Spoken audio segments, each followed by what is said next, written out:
First and foremost, I want to give all praise to Yahweh, Bahashem, Yahweh Shai, Bahashem, Waharakah, Kodash, and double honors to the elders and apostles at GMS that continue to rule well and push out this truth. And peace and salutations to the hopeful elect out there still enduring in the faith. Uh, this is gonna be real quick, man. Uh, Spirit hopped on me, man. So I'm just gonna hop right into it, bro.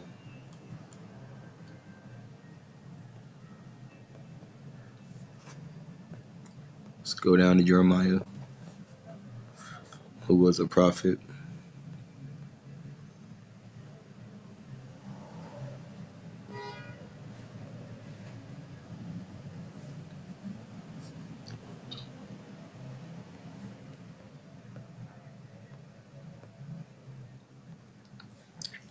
This is Jeremiah 15:10. It is, woe is me, my mother, that has borne me a man of strife and a man of contention to the whole earth.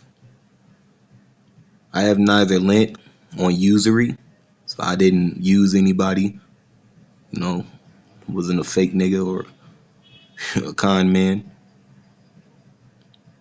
nor men have lent on me onto usury. Yet every one of them doeth curse me. Can you see what's going on right there? Jeremiah is not bothering nobody. Jeremiah is not. He was sent to do the Lord's work, just like we are doing to the best of our abilities. Whether you're a prophet, a teacher, a believer, whatever you are, to the best of your ability, you're sent here to do the Lord's work, right? You're not hurting nobody. We know what Yahushua tells us, right? We know what Paul tells us. If it be possible, do good unto all men. Treat all men good. Yahushua teaches us about, in being fair to your brother, treating and loving your brother.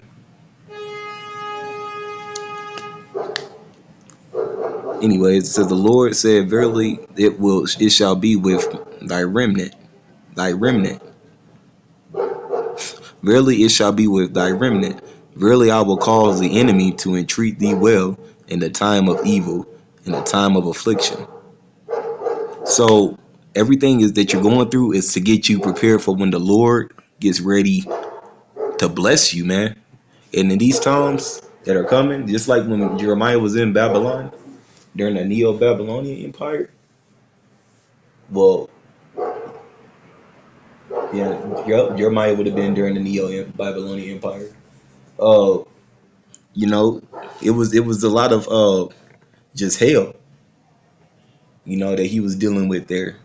Because once you step into this, you can't step out. Because if you step out, you pretty much you step down like 6 feet deep,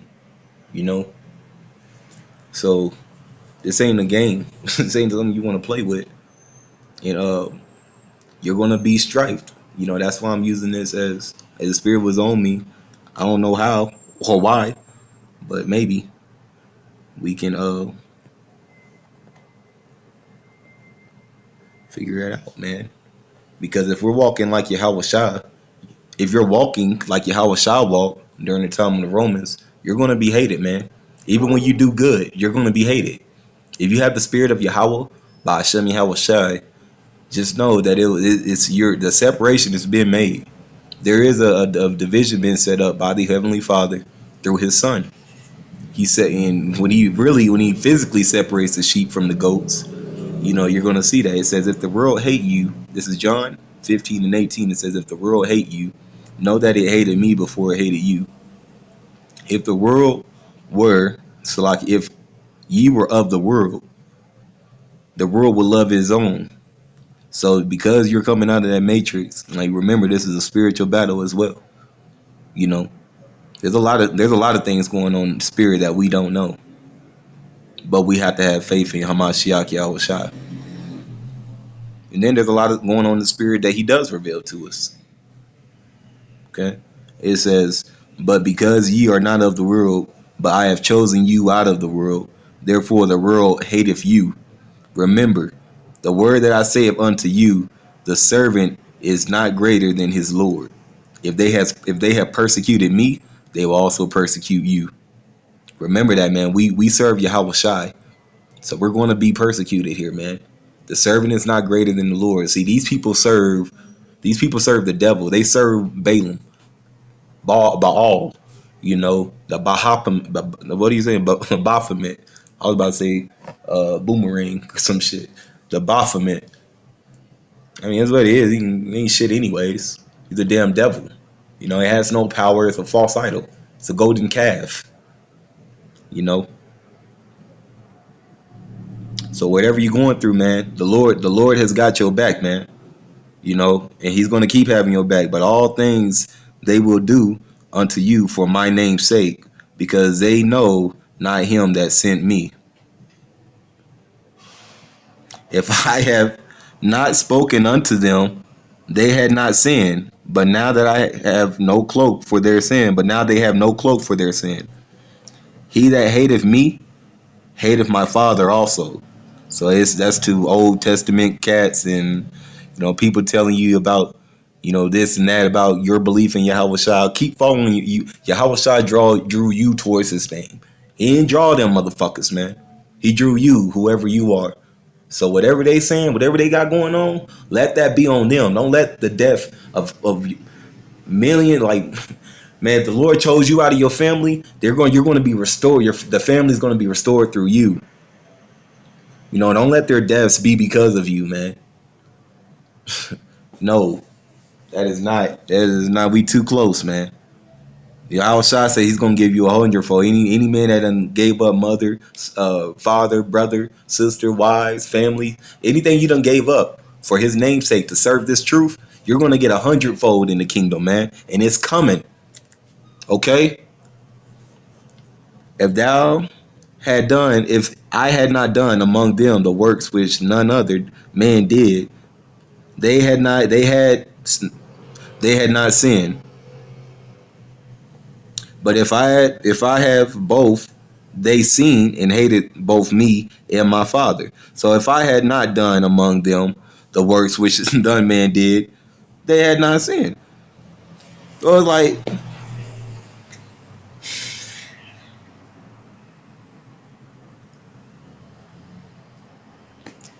the Yahweh Shai was literally in front of this. This topic really gets to me, man, and I'm trying to do this one as humble as I can. It really gets to me when we see in the scriptures He showed you a miracle, and Salakia, Kahala y'all about Shem y'all shot, brother. Got you. I'm gonna text you back. Salakia, y'all. It just gets to me, man, when people, when we talk about Yahweh Shai and what He actually went through and what He did for us, man. It doesn't kind of piss me off. It does piss me off. Yeah, you literally had to say the king doing signs in front of you. But everything, we know that everything had to be done. But I'm saying that because we see it now. People aren't listening to the signs. They don't see the signs now. Even though great evils are continuing to multiply, people still can't see it. So, hey, but the ones that can see it, we see it. So just stay with it and stick with Yahweh Ba'Shem Yahweh Shai. And, keep rising to your calling wherever He has you at right now. It says it. But now they have seen both and have hated both me and my Father.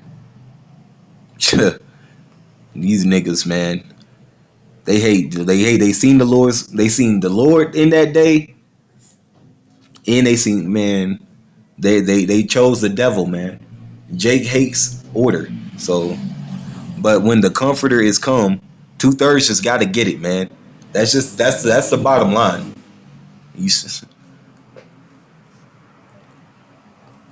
But the Comforter is come, whom I will send unto you from the Father, even the Spirit of truth.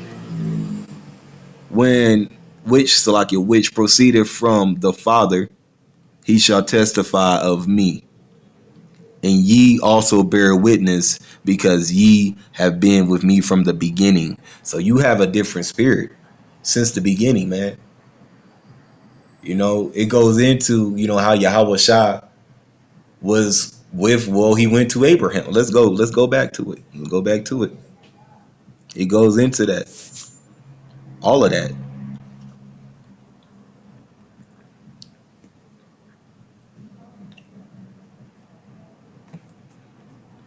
Because Sarah couldn't bear a wife. Remember? And Abraham, well, pretty much she told her maidservant to bear a child for Abraham, so he did. But she was harsh with uh she was harsh with her after that, because he's looking like, well, this is supposed to be mine. You know, I'm supposed to have a child, but she was too old to bear a child. Okay, so the Lord, eventually he came to Abraham and told him Sarah will have a wife even in her old age. And it was in great joy. I think it was kind of funny because I could see my grandma saying such too, saying saying such. I could see my grandma saying the same thing when Sarah was like, she said, "You know what? I'm at peace. The Lord is old. I am old too." But read that chapter for yourself, man. Anyways, let me get that, man. Let me just go and get it. Yeah, here we go right here. This is, well, let's start here, up here. It says, and the king of Sodom went out to meet after his king. This is a little bit. This is just a more of an exhortation I'm bringing out now.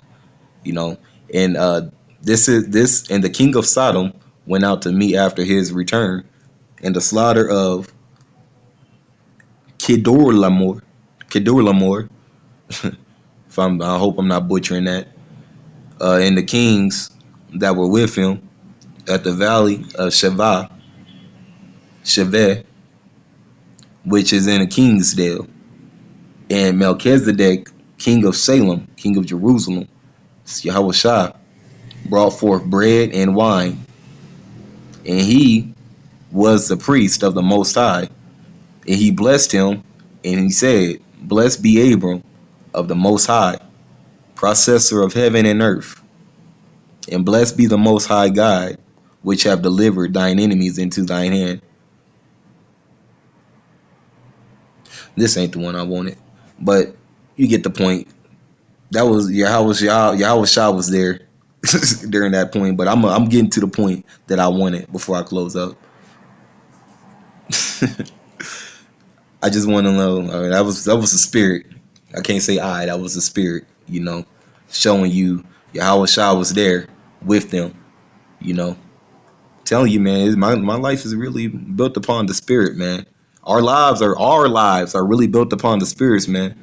You might think that you want to do something, but that's not how things go. If the Lord isn't, if it isn't in line with the Lord, it ain't going down, bro.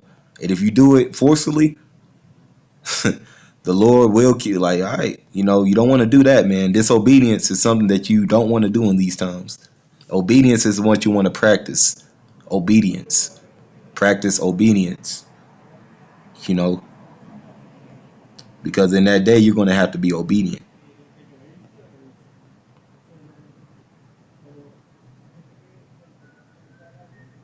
Here it is, right here.